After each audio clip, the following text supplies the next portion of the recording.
بسم اللہ الرحمن الرحیم۔ اللہم صلی علی سیدنا و مولانا محمد وعلی آلہ و اصحاب سیدنا محمد۔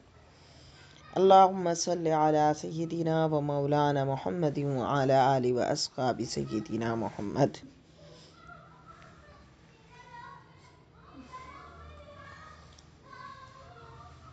اللہم صلی علی سیدنا و مولانا محمد وعلی آلہ و اصحاب سیدنا محمد۔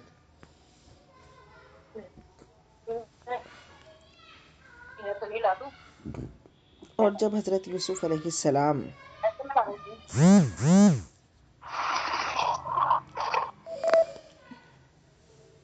کی پاک دامنی کا واضح اعلان ہو گیا اور ان خواتین نے خود اس بات کا اعتراف کر لیا، اور پھر حضرت یوسف علیہ السلام نے ارشاد فرمایا کہ میں نے اس کی غیر حاضری میں کوئی خیانت نہیں کی، کیونکہ اللہ تعالیٰ خیانت کرنے والوں کو، دغا بازوں کو، دھوکہ دینے والوں کو اور ان کی فریب کاریوں کو کبھی کامیاب نہیں ہونے دیتا۔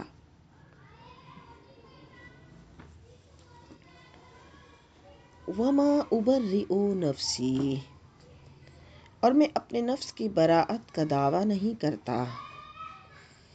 ان النفس، بے شک نفس، لامارۃ، ضرور لامارۃ بالسوء، بے شک نفس برائی کا حکم دیتا ہے، الا ما رحم ربی، مگر وہی بچتا ہے جس پر میرا رب رحم فرما دے۔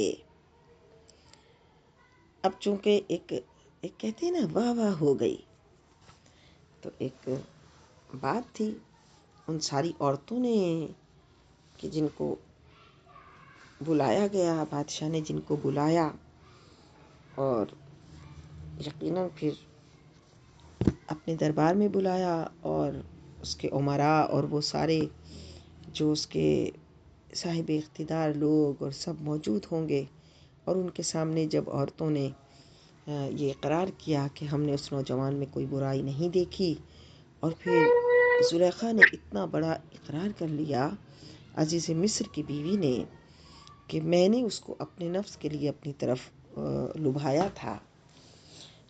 الآن حصحص الحق، اور اب تو حق واضح ہو گیا۔ وَإِنَّهُ لَمِنَ الصَّادِقِينَ، اب وہ کہہ رہی ہے، عزیز مصر کی بیوی کہہ رہی ہے کہ وہ ضرور سچوں میں سے ہے۔ تو ایک اتنی عالیشان اللہ رب العزت نے حضرت یوسف علیہ السلام کو کامیابی عطا فرمائی،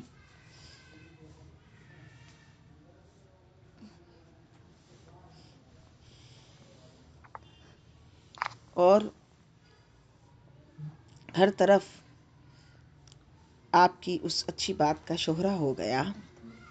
تو ہمیشہ یاد رکھیں کہ اللہ والے کسی بھی چیز کو اپنی طرف منسوب نہیں کرتے فوراً، بلکہ وہ ایک ایسا جملہ بولتے ہیں کہ جس سے وہ اپنی عاجزی کا اظہار کریں اور اپنی اس اچھے عمل کو اللہ کی طرف موسوم منسوب کر دیں۔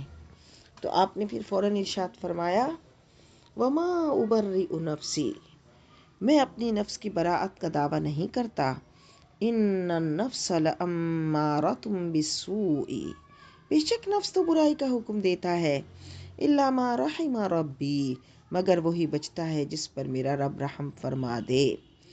ان ربی غفور الرحیم، بے شک یقیناً میرا رب غفور الرحیم ہے۔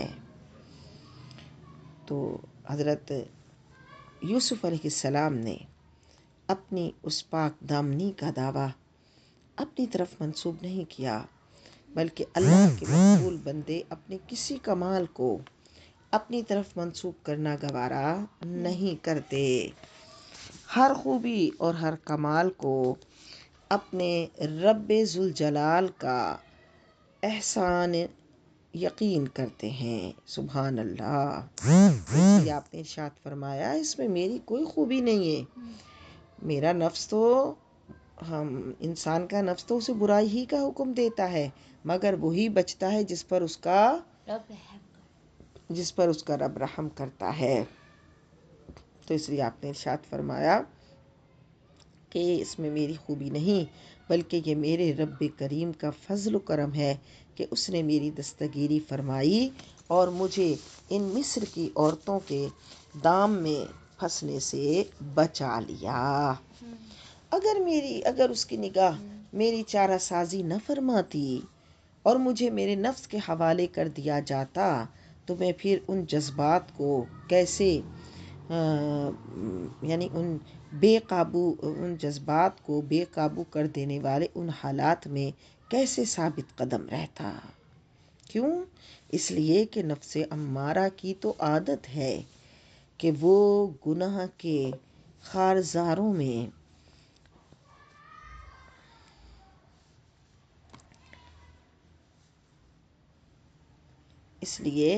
نفس امارہ کی تو عادت ہے کہ وہ گناہ کے خارزاروں میں انسان کو بے رحمی سے گھسیٹتا ہے۔ نفس ایسا ہی ہے، نفس سرکش کی شرانگیزیوں سے وہی بچ سکتا ہے جس پر اس کا رب مہربانی فرمائے۔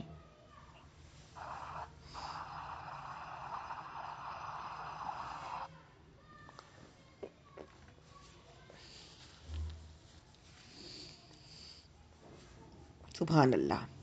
دیکھا انبیاء کرام علیہم السلام کی حالات، اللہ اللہ، ان کی زندگی کے واقعات کا ایک ایک لمحہ، ایک ایک قدم، ان کا ایک ایک عمل انسان کے لیے کتنا بڑا سبق ہے، کتنا بڑا سبق ہے۔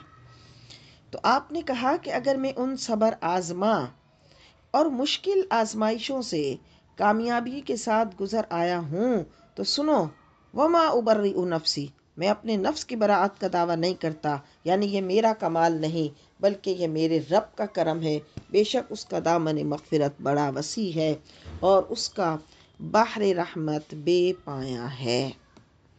تو یہ ہے انبیاء کرام علیہم السلام کے حالات، اور یہ ہیں ان کی حالات سے حاصل شدہ اسباق، اور یہ ہیں ان کی زندگی سے ان کی زندگی کے ایک ایک لمحے سے سیکھنے والی باتیں، کہ کس طرح وہ باکمال لوگ جن کو اللہ رب العزت نے ایسا کمال عطا فرمایا، ایسی عظمت عطا فرمائی، ایسی شانیں عطا فرمائی، اتنی رفعتیں عطا فرمائی، جب اللہ رب العزت ان کو یہ نعمتیں عطا فرماتا ہے تو وہ ان کو اپنی طرف منسوب نہیں کرتے بلکہ اپنے رب کی طرف منسوب کرتے ہیں اور اپنے بارے میں عاجزی کا اظہار کرتے ہیں۔ تو یہ حضرت یوسف علیہ السلام کی زندگی کا بہت بڑا آپ کی زندگی سے حاصل شدہ درس ہے۔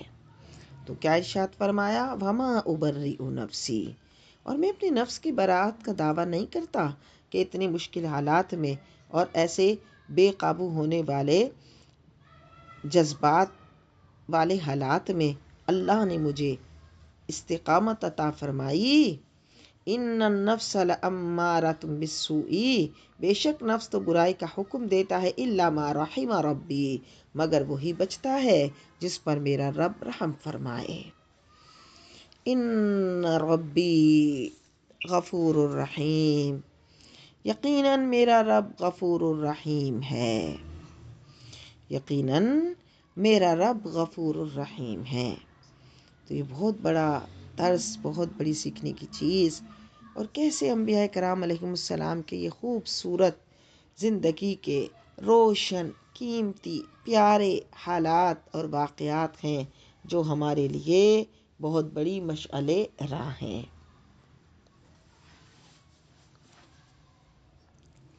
ان ربی غفور الرحیم، یقیناً میرا رب غفور الرحیم ہے۔ وقال الملک، اور بادشاہ نے کہا، ائتونی بہ، اسے میرے پاس لے آؤ۔ جب یہ سارا ہو گیا، یہ سارا معاملہ ہوا کہ بادشاہ نے ان عورتوں کو بلایا اور ان سب نے حضرت یوسف علیہ السلام کی تعریف کی، حق آشکارا ہو گیا۔ عزیز مصر کی بیوی نے بھی اپنے بارے میں اقرار کر لیا اور حضرت یوسف علیہ السلام کے بارے میں خوبصورت بات کی کہ وَإِنَّهُ لَمِنَ الصَّادِقِينَ، کہ وہ تو سچا ہے۔ اور حضرت یوسف علیہ السلام تک جب یہ کامیابی کی یہ اطلاع گئی تو آپ نے ارشاد فرمایا کہ یہ تو میرے رب کا کرم ہے۔ ان ربی غفور الرحیم، بے شک میرا رب بخشنے والا مہربان ہے، اور یہ میرے وہی بچتا ہے جس کو اللہ بچائے۔ اب بادشاہ نے کیا کہا؟ وقال الملک، اور بادشاہ نے کہا ائتونی بہ، اسے میرے پاس لاؤ، استخلصہ لنفسی، میں اسے خاص اپنے لیے مقرر کر لوں گا، اپنی ذات کے لیے اسے رکھ لوں گا۔ استخلصہ بہ یعنی میں اسے اپنے مقربین میں شامل کر لوں گا۔ کیوں؟ کیونکہ بادشاہ تو خواب کی تعبیر سن کر ہی آپ کا معتقد ہو گیا تھا اور آپ کے علم و فہم کا قائل ہو گیا تھا، اور آپ کی علمیت کا ایک اظہار ہو گیا تھا۔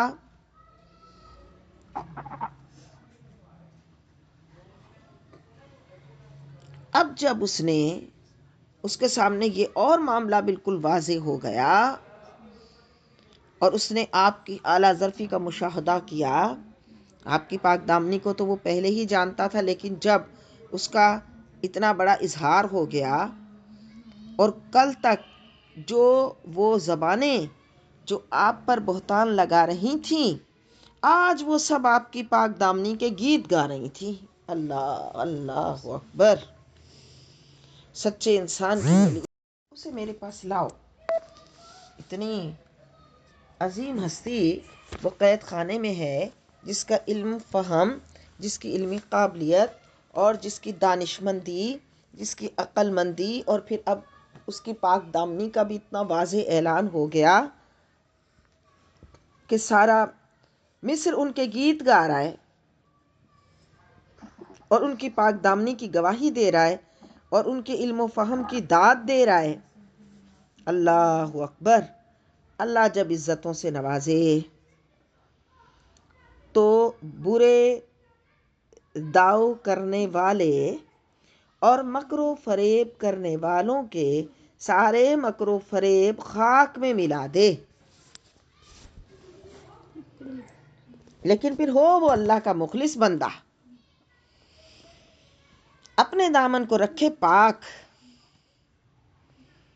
اس میں کسی کو تکلیف پہنچانے والے کانٹے نہ ہوں۔ اللہ اکبر! اللہ تو پھر اللہ کی رحمت بے پایاں ایسی اس کی مدد کرتی ہے، ایسی اس کی مدد کرتی ہے کہ وہی لوگ جو حضرت یوسف علیہ السلام کے متعلق کلام کرنے لگے تھے، وہ آپ کی پاک دامنی کے گیت گا رہے تھے، اور وہ عورتیں خود کو خائن کہہ رہی ہیں، خود کو جھوٹا کہہ رہی ہیں، اپنی غلطیوں کے اعتراف کر رہی ہیں، اور حضرت یوسف علیہ السلام کو سچا کہہ رہی ہیں۔ یہ کتنی بڑی بات ہے! تو اس سے بادشاہ کے دل میں آپ کی قدر و منزلت بہت بڑھ گئی۔ اب یہ دیکھیں کہ حضرت یوسف علیہ السلام کے اس احسن القصص میں جو ہم سن رہے ہیں، ہر لائن پر، ہر آپ کے عمل میں، اور ہر وہ عمل جس کا جب نتیجہ آ رہا ہے تو ایک سیکھنے کی کیسی چیز مل رہی ہے کہ جب بندہ کسی مشکل حالات میں آ جائے، جب سارے ہی لوگ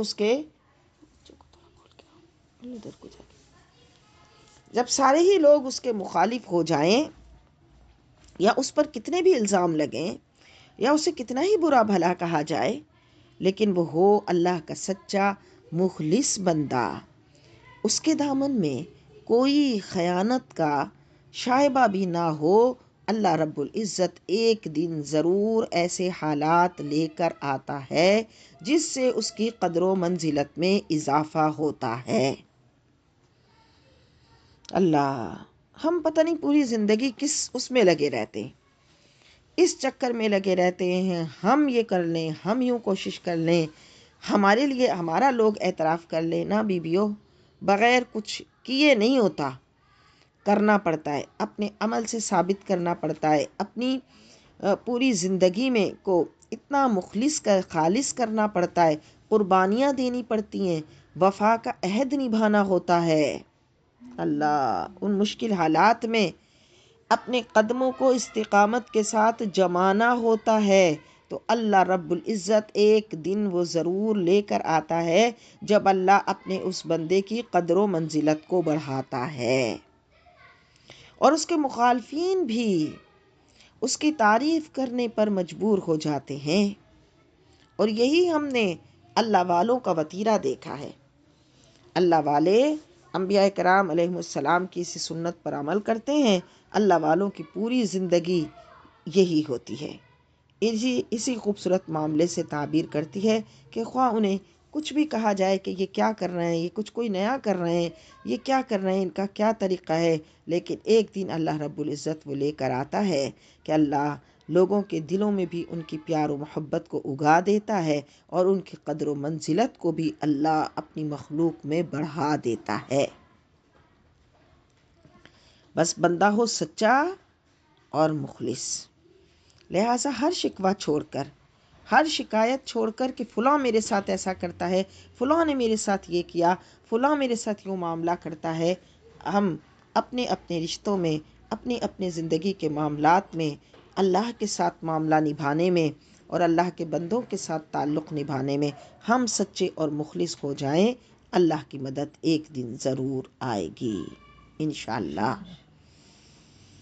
اپنی کوششوں سے نہیں آتی ہے وہ، اس کا بھی ایک وقت ہے، ہر چیز کا ایک وقت ہوتا ہے۔ دیکھیے حضرت یوسف علیہ السلام نے 8 سال جیل میں، اللہ، زندگی کے 8 سال معمولی چیز نہیں ہوتے، بغیر کسی وجہ کے، بنا قصور کے، کوئی کچھ نہیں ایسا کیا تھا، لیکن بغیر کچھ کیے 8 سال زندگی کے، یا 9 سال، تقریباً 9 سال جیل کی صعوبتیں برداشت کیں، قید و بند میں رہے، اور باہر لوگ باتیں کر رہے تھے، کیونکہ جب ایسا معاملہ ہوا اور آپ جیل میں تشریف لے گئے تو سارے لوگ تو نہیں آپ کو سچا کہیں گے، کتنے ہی ایسے تھے جو آپ کے لیے غلط بات بھی کرتے تھے کہ ہاں کچھ ہوگا ایسا، لیکن وہ تو بادشاہ نے تو اس وقت اس کے امراء نے تو وہ حکمت کے تحت آپ کو، یعنی آپ جیل تشریف لے گئے تھے اور آپ اپنی خواہش سے،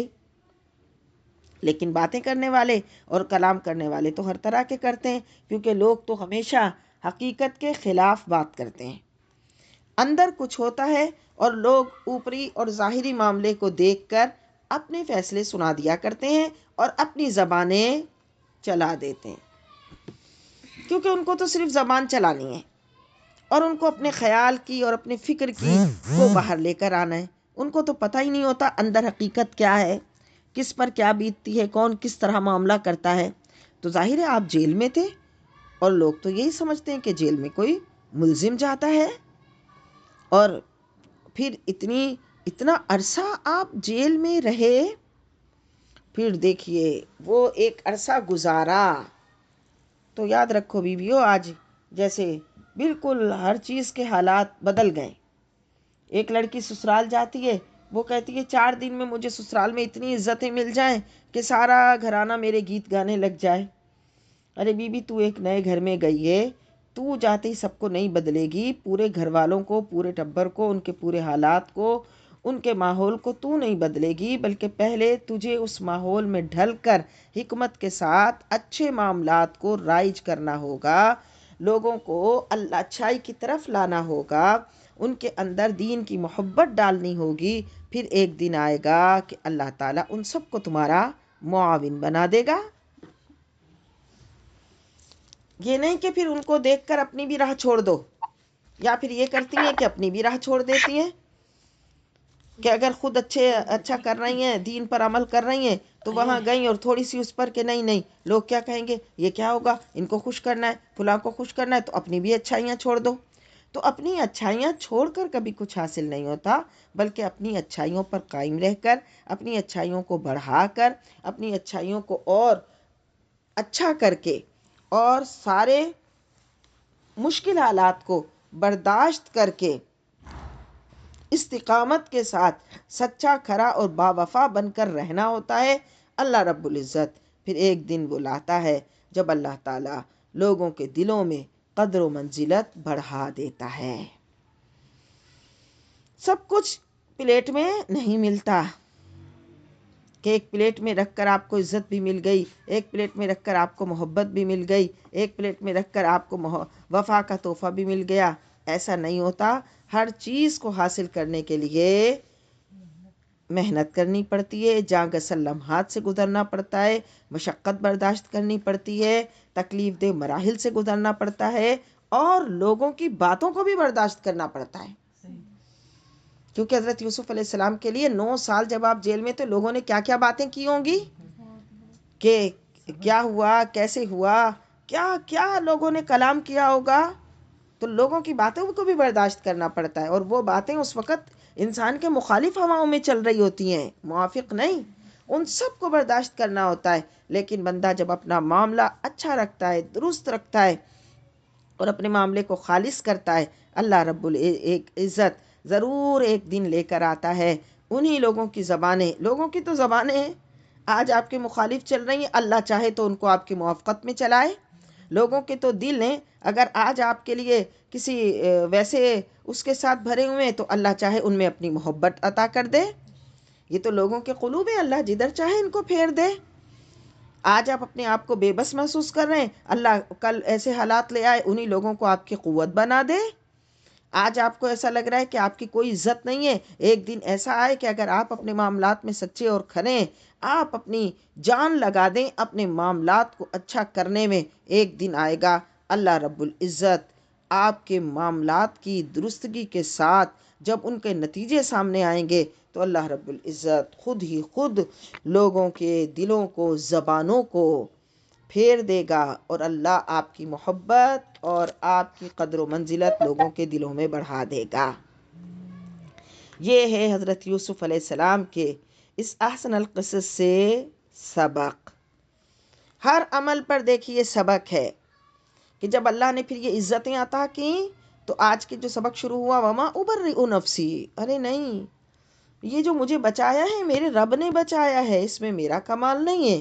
اس کا مطلب ہے جب کمال ملے تو اس کمال کو منسوب کرو کمال والوں کی طرف، اپنی تو کمزوری اور عاجزی کا اظہار کرو کہ یہ کوئی میری عقل مندیوں سے اور میری اس سے نہیں ہوا، یہ جو کچھ ہوا ہے اللہ کے کرم سے ہوا ہے۔ اور پھر دوسرے یہ کہ پہلے مشکل حالات سے گزرو، پھر ایک دن آئے گا کہ اللہ رب العزت آسانیوں کے راستے کھول دے گا۔ قرآن کا تو وعدہ ہے، ان مع العسر یسرا، ان مع العسر یسرا، بے شک مشکل کے ساتھ 2 آسانیاں ہیں۔ اب وہی لوگ جو آپ پہ جو عورتیں الزام لگا رہی تھیں، وہ خود کہہ رہی ہیں وَإِنَّهُ لَمِنَ الصَّادِقِينَ، یوسف تو سچا ہے، غلطی تو ہماری تھی، الآن حصحص الحق، اب حق آشکارا ہو رہا ہے۔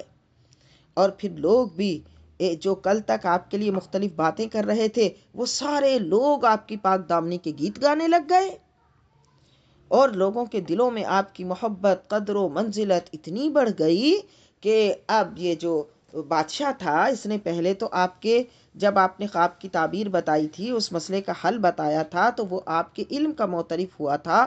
اب آپ کی امانت، آپ کی عصمت، آپ کی اعلیٰ ظرفی کو دیکھ کر بول اٹھا، ائتونی بہ، ان کو میرے پاس لے آؤ، استخلصہ لنفسی، میں ان کو خاص اپنے لیے رکھوں گا، یعنی اپنا قریبی بناؤں گا۔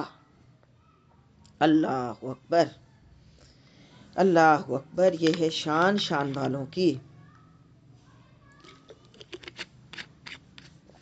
چنانچہ جب آپ کو لایا گیا، اب کیا ہے کہ بادشاہ آپ کا معتقد ہو گیا۔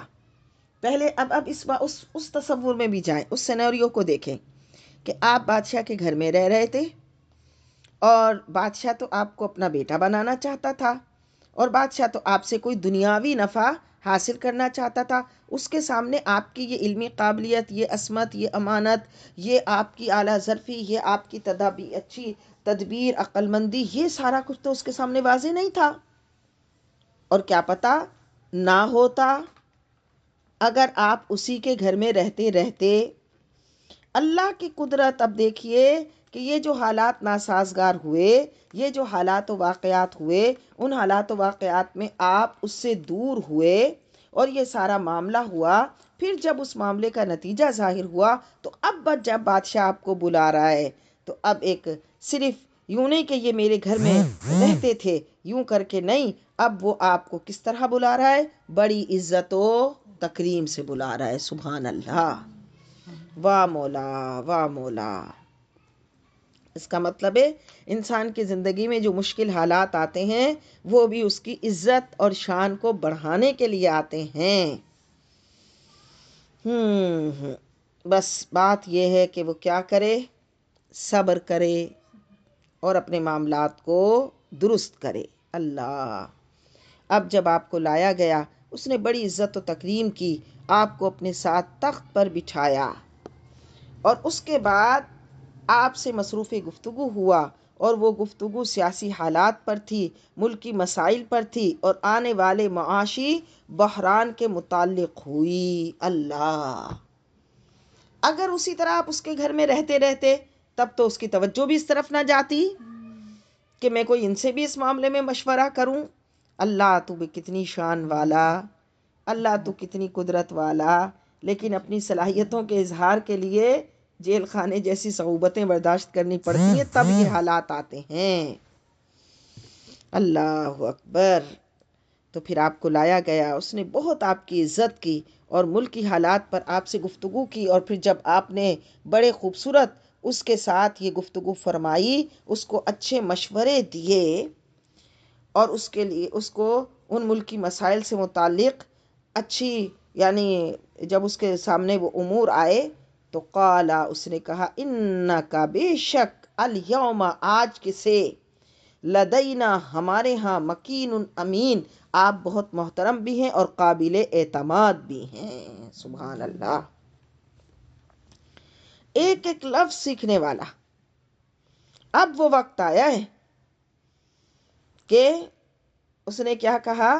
آپ ہمارے ہاں محترم بھی ہیں اور قابل اعتماد بھی ہیں۔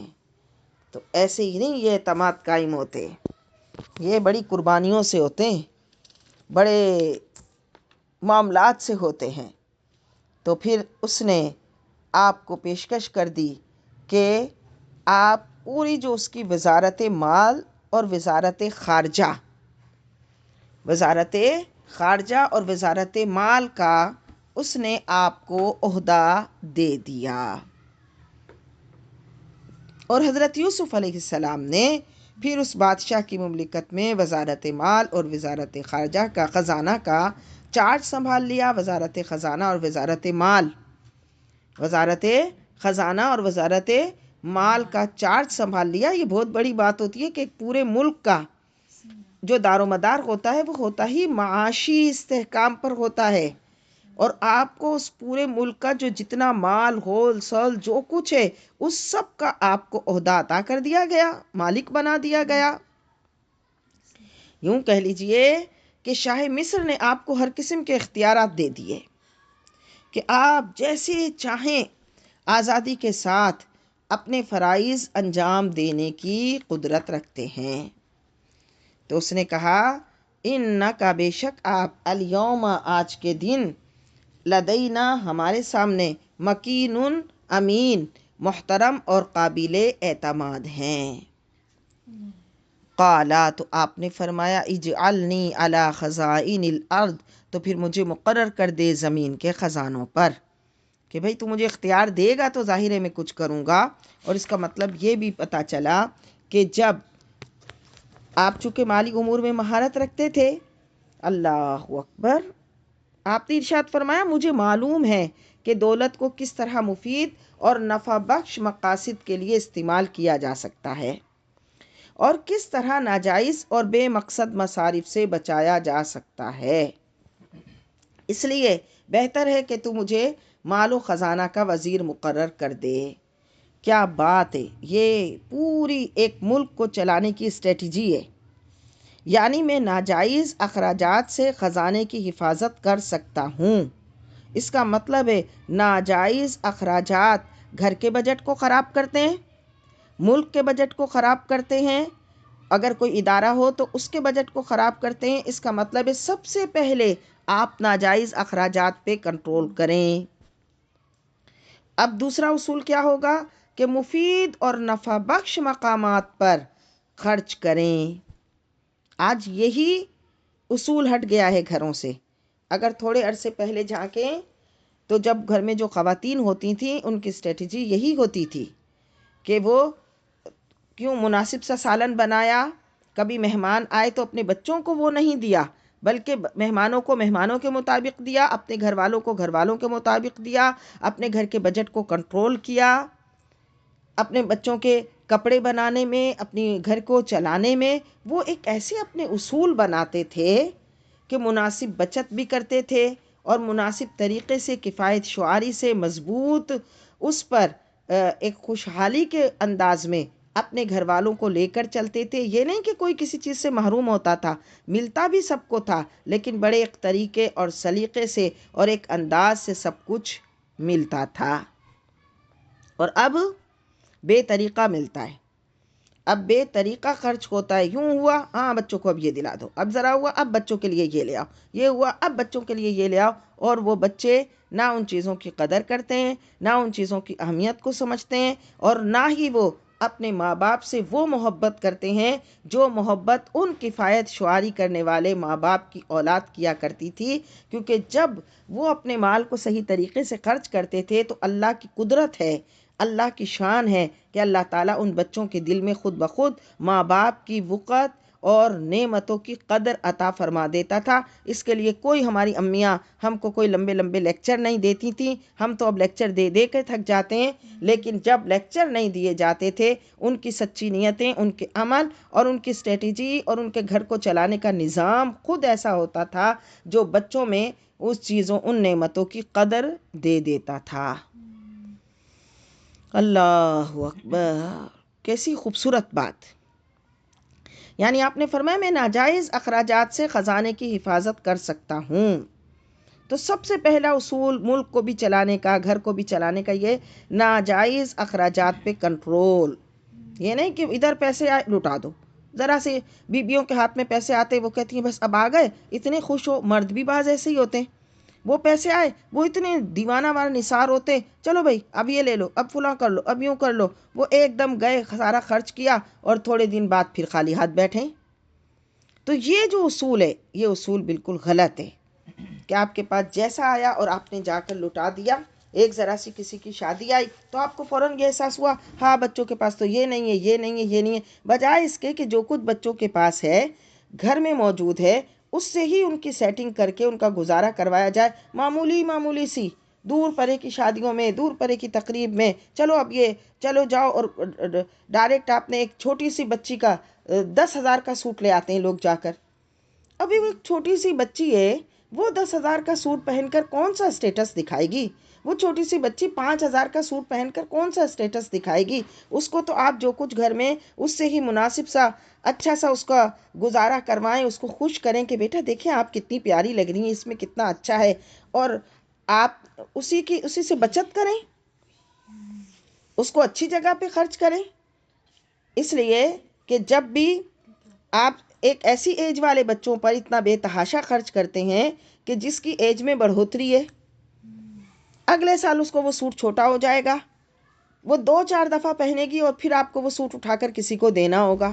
میں تو دیکھتی ہوں بعض بیویوں کو جب یہ سب کچھ کرتے تو میں حیران ہوتی ہوں۔ اور اسی وجہ سے دیکھ لو یہ ذہنیت پہلے بنائی گئی، پھر اس ذہنیت کو مارکیٹ میں لایا گیا کہ چھوٹے بچوں کے کپڑے سب سے زیادہ مہنگے ہوتے ہیں۔ بھائی وہ تو مارکیٹ والے کیسے وہ اصول بناتے ہیں، وہ پہلے آپ کو ذہنی طور پر اس طرح تیار کرتے ہیں۔ ان کو تو اپنی مارکیٹ چلانی ہے بیویوں، ان کو آپ کا گھر نہیں چلانا، نہ ان کو آپ کے گھر کی فکر ہے۔ یہی بات ہے، چھوٹے بچوں کے کپڑے مارکیٹ میں سب سے زیادہ مہنگے۔ تو یہ جب خواتین اس طرح چل پڑیں تو اسی طرح ہو گیا۔ اور جب وہ کفایت شعاری سے چلنے والی خواتین تھیں تو یہ کوئی ایسے معاملات نہیں تھے. تو اب یہ کماؤ بہاؤ کماؤ بہاؤ. جب کماؤ اور بہاؤ کا اصول رہے گا تو کبھی بھی آپ اپنے بجٹ میں، اپنے گھر میں، اپنے ملکی حالات میں کبھی بھی بیلنس نہیں لا سکتے. کمانا اور بہانا یہ بہت غلط عادت ہے. کمانا اور پھر اس کو کفایت شعاری سے خرچ کرنا یہ ایک بہترین بہترین بہترین تدبیر اور بہترین مہارت ہے. اللہ اکبر. تو دیکھیں کیا فرمایا حضرت یوسف علیہ السلام نے کہ دولت کو کس طرح مفید اور نفع بخش مقاصد کے لیے استعمال کیا جا سکتا ہے. یہ اصول یاد رکھیں. جو بھی وہ دولت کو یہ نہیں ہے کہ کروڑوں کا مال ہوتا ہے تو دولت ہوتی ہے. اگر آپ کے پاس 1000 روپے نا یہ بھی دولت ہے، اور وہ 1000 روپے آپ کے گھر کی اس میں ڈوبے ہوئے نہیں ہیں تو یہ بھی دولت ہے. تو دولت کو کس طرح مفید اور نفع بخش کاموں میں استعمال کیا جا سکتا ہے اور کس طرح ناجائز اور بے مقصد مصارف سے بچایا جا سکتا ہے. آج ملکی حالات بھی یہی ہیں. ہم کیوں مقروض ہیں اور ہمارے بچے مقروض ہیں، ہماری نسلیں مقروض ہیں؟ کیونکہ جو بھی مال ہے خزانے کا اس کو مفید اور نفع بخش مقاصد کے لیے استعمال ہی نہیں کیا جاتا. اتنی ہمارے پاس یعنی دولتیں اور نعمتیں ہیں پاکستان کے پاس کہ اللہ تعالیٰ نے پاکستان کو ہر طرح کے موسم سے، ہر طرح کی معدنیات سے، ہر طرح کی زمین سے اگنے والی چیزوں سے مالا مال کیا ہے رب العزت نے. لیکن ان کو اگر مفید اور نفع بخش استعمال کیا جائے، اور جتنے ناجائز اور بے مقصد مصارف ہیں، ناجائز اور بے مقصد مصارف ہیں کہ ایک وزیر کے لیے جو ہے وہ ارد گرد اس کے پروٹوکول کے لیے جانے اس کے کتنے گارڈز اور کتنے ارد گرد پروٹوکول گاڑیاں اور پروٹوکول اس کا ہوتا ہے کہ وہی ملکی خزانے پر بہت بڑا بوجھ ہوتا ہے. اس کو مفت پیٹرول ملنا بوجھ ہوتا ہے.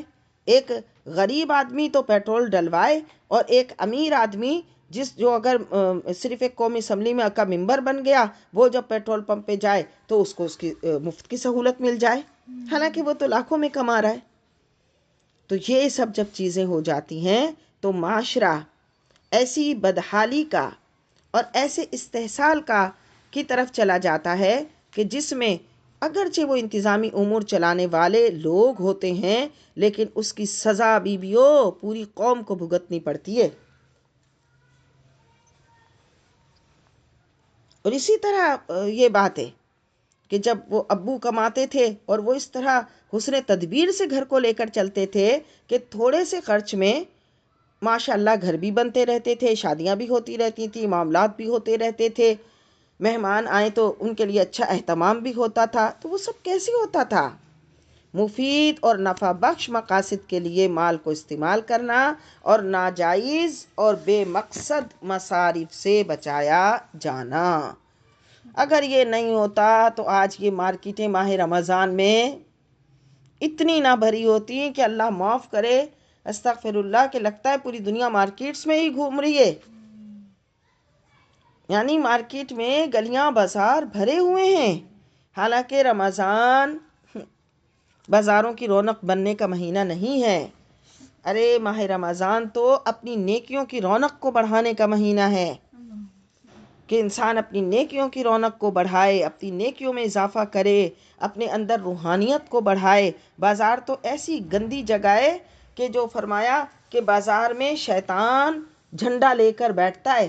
سب سے پہلے جو صبح صبح شیطان کا جھنڈا بلند ہوتا ہے وہ بازار میں ہوتا ہے. تو بازار میں شیطان کا جھنڈا لگا ہوتا ہے، اسی لیے تو اس شیطان کا جھنڈا لگا ہوتا ہے. تبھی تو ایسا ہوتا ہے بیویاں جاتی ہیں 5-5 گھنٹے لگا کے آ جاتی ہیں، کہتی ہیں پتہ ہی نہیں چلا وقت کا. ہیں قرآن پڑھنے تم بیٹھو، جب قرآن پڑھنے بیٹھو تو نیند بھی آئے گی، آدھا گھنٹے میں تھک بھی جاؤ گی، 1 گھنٹہ بولو گی ہائے میں تو نہیں بیٹھ سکتی. ذرا بولو نا کہ 10 رکعت نوافل تو پڑھ لو. آج شب جمعہ ہے، چلو 100 رکعت نوافل پڑھ لو. 100 رکعت نوافل تو بہت زیادہ ہے. 20 رکعت تراویح جو سنت موقدہ ہے جو ہر ایک کو پڑھنی ہی چاہیے، اس کے لیے بولتی رہتی ہیں کہ کوئی ایسا طریقہ بتا دیں ہم تراویح نہ پڑھیں. تو بھائی کیوں نہ پڑھو، مرد پڑھیں با جماعت، سبحان اللہ. اور وہ اتنی دولت اور نعمت لے کے جائیں تو بیویاں کیوں نہ پڑھیں؟ جتنا قرآن آپ کو یاد ہے، جو صورتیں آپ کو یاد ہے، ان صورتوں کے ساتھ 20 رکعت تراویح خشوع اور خضوع کے ساتھ پڑھیے۔ جس طرح یہ مردوں کے لیے سنت مؤکدہ ہے، اسی طرح عورتوں کے لیے سنت مؤکدہ ہے۔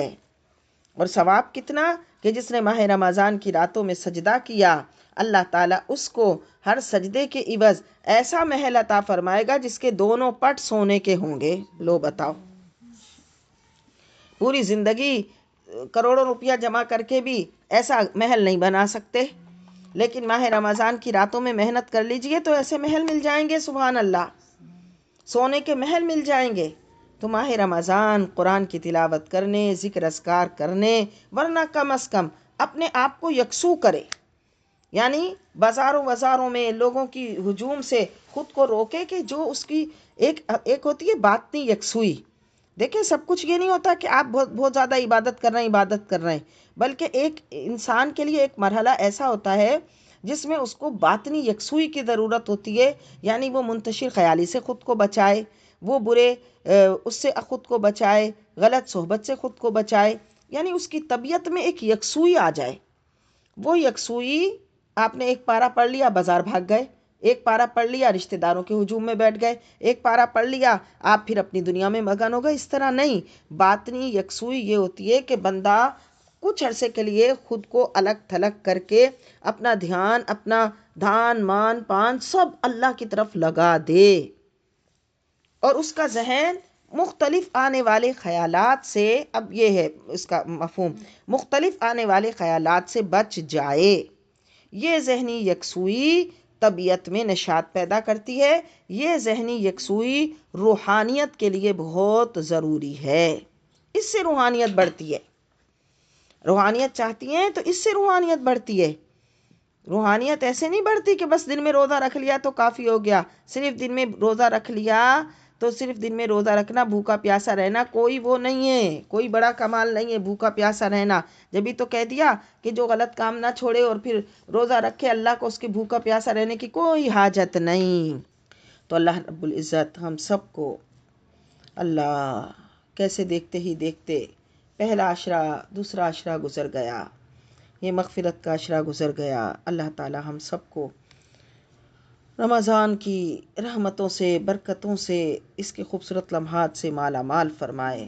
ہم نے تو غفلت ہی میں سارا وقت گزار دیا اور رمضان بیت گیا۔ اللہم صلی علی سیدنا و مولانا محمد وعلی آلہ واصحاب سیدنا محمد۔ یا رب العالمین، یا اکرم الاکرمین، یا ارحم الراحمین، ہماری خطائیں معاف کر دے، ہماری لغزشیں معاف کر دے، ہمارے گناہ معاف کر دے۔ عشرہ مغفرت میں پروردگار ہماری، ہمارے والدین، بھائی بہن، رشتہ دار، پڑوسی اور تمام مسلمان مرد عورتوں کی مغفرت فرما۔ اللہ ہماری سب کی مغفرت فرما، اللہ ہم سب کی مغفرت فرما، اللہ ہم سب کی مغفرت فرما، اللہ ہم سب کی مغفرت فرما۔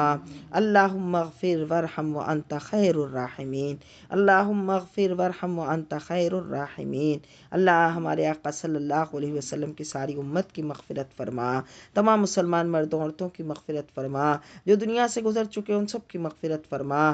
اللہ ہماری بھی مغفرت فرما، ہمارے والدین، بھائی بہن، رشتہ دار، پڑوسی اور تمام مسلمان مردوں عورتوں کی مغفرت فرما۔ اللہ تو ہمیں اپنے مغفور یافتہ بندگان میں لکھ دے، اللہ تو ہمیں اپنے مغفرت پانے والے بندوں میں شامل فرما لے۔ اللہ جن کی تو نے اس ماہ رمضان میں حتمی مغفرت فرما دی، اللہ تو ہمیں اس گھروں میں داخل فرما۔ اللہ اس ماہ رمضان میں جن کی تو نے حتمی مغفرت فرما دی، ہمیں اس گھروں میں داخل فرما، ہمیں اس جتھے میں شامل فرما، اللہ ہمیں اس قوم میں داخل فرما۔ اللہ رب العزت مغفرت پانے والوں میں ہمیں داخل کر دے، اللہ مغفرت پانے والوں میں ہمیں داخل کر دے، اللہ مغفرت پانے والوں میں ہمیں داخل کر دے۔ اللہ رب العزت ہم سب کی مغفرت فرما، اللہ ہم سب کی مغفرت فرما، ہمارے اہل و عیال کی مغفرت فرما، ہمارے اعزاء و اقارب کی مغفرت فرما، ہماری آل اولادوں کی مغفرت فرما، ہمارے بھائی بہنوں کی مغفرت فرما، ہمارے رشتہ داروں اور پڑوسیوں کی مغفرت فرما، ہمارے میکے والوں اور سسرال والوں کی مغفرت فرما، ہم سب کے اہل خانہ کی مغفرت فرما، ہم سب کے وہ پیارے رشتے جو اس دنیا سے گزر چکے ہیں، ہم ان سب کی مغفرت فرما، ان کے درجات کو بلند فرما، ان کی قبروں میں نور داخل فرما، اور ماہ رمضان کی رحمتوں اور برکتوں سے اللہ ان کو بھی نور عطا فرما، ان کی قبور میں ماہ رمضان کا نور عطا فرما، رحمتوں والے مہینے کی رحمت کا صدقہ ان کی قبروں کو کشادہ اور وسیع فرما دے، ان کے کفن کو جنتی کفن میں تبدیل فرما دے۔ اللہ تو ان سب کی بخشش اور مغفرت فرما، اور اے رب العزت ہم سب کی بھی مغفرت فرما، ہم سب کی مغفرت فرما۔ اللہ مغفرت کی بھیک دے دے، اللہ ہم سب کو مغفرت کی بھیک دے دے۔ اللہ آج مغفرت کی بھیک ہماری جھولی میں ڈال دے۔ اللہ آج ہم جب یہاں سے اٹھیں ہم بخشے بخشائے ہو کر اٹھیں، آج ہم جب یہاں سے اٹھیں تو اللہ ہماری مغفرت ہو جائے۔ اللہ ہم جب یہاں سے اٹھیں تو تیرے مغفور یافتگان، تیرے بخشے ہوئے بندوں میں، تیری مغفرت پانے والے بندوں میں ہم داخل ہو جائیں۔ وصلی اللہ تعالی علی حبیبہ خیر خلقہ محمد وعلی آلہ وصحبہ اجمعین برحمتک یا ارحم الراحمین۔ سبحان ربک رب العزت عما یصفون وسلام علی المرسلین والحمد للہ رب العالمین۔ اللہم صلی علی سیدنا محمد وعلی آلہ وصحبہ اجمعین برحمتک یا ارحم الراحمین۔ بات کرنی ہے۔